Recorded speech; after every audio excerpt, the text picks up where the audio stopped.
है, यहाँ इससे ताइवान एकदम अखड़ गया है, और यहाँ से जापान और दक्षिणी कोरिया ये यहाँ फंसा के रख दिए सर। यहाँ अमेरिका लेके आ गया है, और यहाँ यूएसए कूद गया है, और यूएसए है ये तो इंडिया के, ये तो हमारा अपना अधिकार है भाई, बंगाल की खाड़ी में इंडिया से कौन हिट सकता है यहाँ पे आके।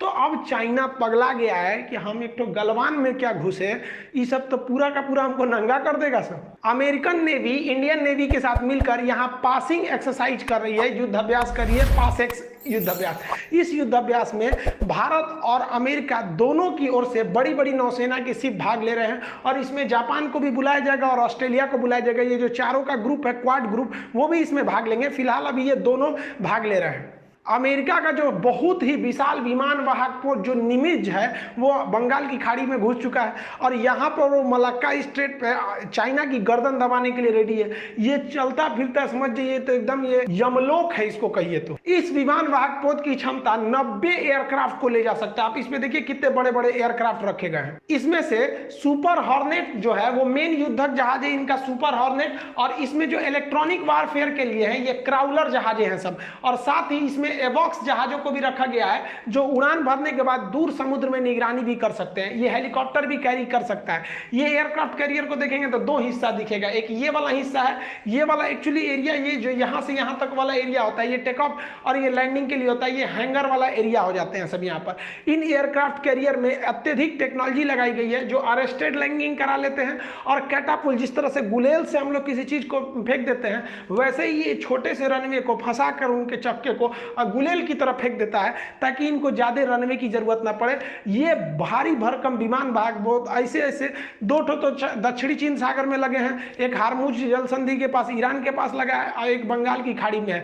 चाइना के लिए ये बहुत बड़ा सरदर्द हो गया है। ये जो निमित्ज क्लास का विमान वाहक पोत है ये अकेले नहीं चलता है, ये पूरे बैटल ग्रुप के साथ चलता है। इसके साथ डिस्ट्रॉयर, फ्रिगेट्स वगैरह सब चलते हैं। जो डिस्ट्रॉयर की इसकी सबसे बड़ी खासियत है, जो इसके साथ चलने वाले डिस्ट्रॉयर हैं ये वर्टिकल मिसाइल लैंडिंग करते हैं, और 122-23 मिसाइल एक साथ वर्टिकल लॉन्चिंग कर देते हैं। जैसे उनका रडार पकड़ेगा कि दुश्मन का कोई मिसाइल या कोई जहाज इस पर अटैक करने के लिए आ रहा है, वो तुरंत मिसाइल से उसको मार के गिरा देंगे।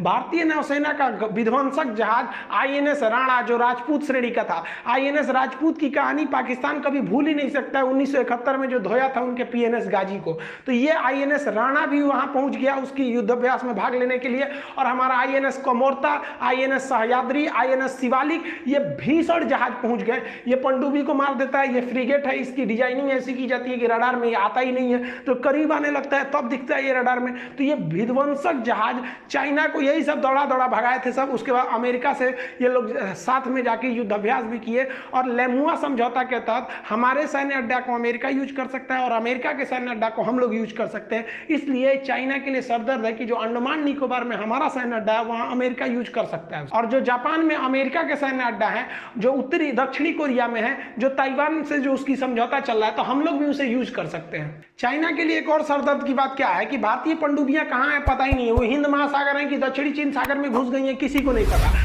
और भारत ने P-8I विमान जो है इसकी संख्या बोइंग कंपनी से तो मंगा ही ली है। ये हवा में उड़ते उड़ते ये टारपीडो गिरा देता है समुद्र में, और वो जाके इस पनडुब्बियों को मार के गिरा देती हैं। अब तो चाइना की पनडुब्बियां यहाँ घुसेंगी तो हमारा जो 13 ये जहाज है P-8I पोसेइडन ड्रोन जो जहाज है ये निगरानी कर रहा है। और साथ ही भारत ने कह दिया है बोइंग के कि हमको 6 ठो और चाहिए, और बोइंग तो हद है, कह रहा है कि ठीक है जो 6 ठो और देंगे ना हम 2014 में जो हम लोग में डील हुआ था वो 2014 के रेट पे दे देंगे। इसका मतलब देखिए हम लोग को डिप्लोमेटिक भी फायदा हो रहा है, वो भी चाह रहे हैं कि भैया तुम लो और चाइना को बढ़िया से दो।